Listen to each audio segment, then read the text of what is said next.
Baik, ini masalah ain sudah. Kaifa haluka Ustaz Khalid? Alhamdulillah baik. Lama tak jumpa Ustaz, 2 minggu serasa 2 tahun.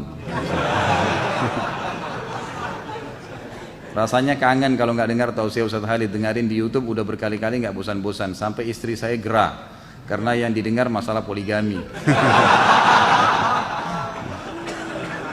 Ceramah saya itu ada 300 judul. Poligami itu belum pernah judul khusus ya, cuma pertanyaan. Kenapa antum dengar yang itu? Gitu. Kan masih banyak yang lain gitu. Emang sengaja cari gara-gara kan gitu.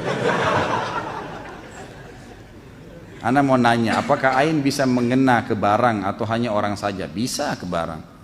Bahkan di Saudi itu saya dengarkan dari para masyayikh, dari para ulama-ulama kita tuh bisa sampai merusak kendaraan. Ada mobil baru lewat, oh baru ya, bagus ya, itu bisa tabrakan itu.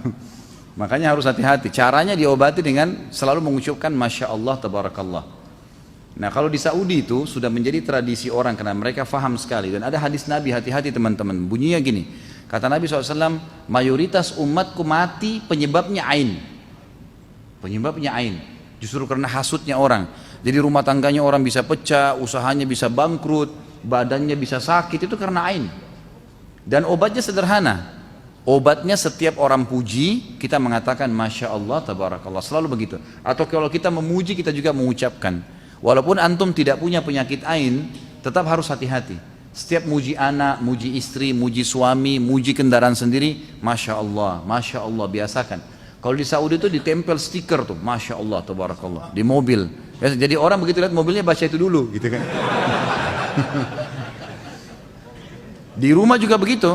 Kalau kita masuk ke rumah-rumah yang bagus di Saudi itu pasti ditulis di depan pintu gerbangnya Masya Allah, ukirannya itu. Ukirannya itu. Kalau kita kan banyak ayat kursi, banyak Allah dan Muhammad. Kalau di sana memang tulisan itu dan memang itu perlu disosialisasikan, dibiasakan ya, karena memang itu caranya. Anak-anak kita baru lahir ada yang datang lucu ya, Masya Allah. Kita yang bilang, oh rumah kamu bagus ya, Masya Allah. Kita selalu bilang Masya Allah. Itu usahakan di lidah kita. Supaya tidak terkena ain atau panas, siapa yang harus mengucapkan Masya Allah? Ini sudah saya jawab ya.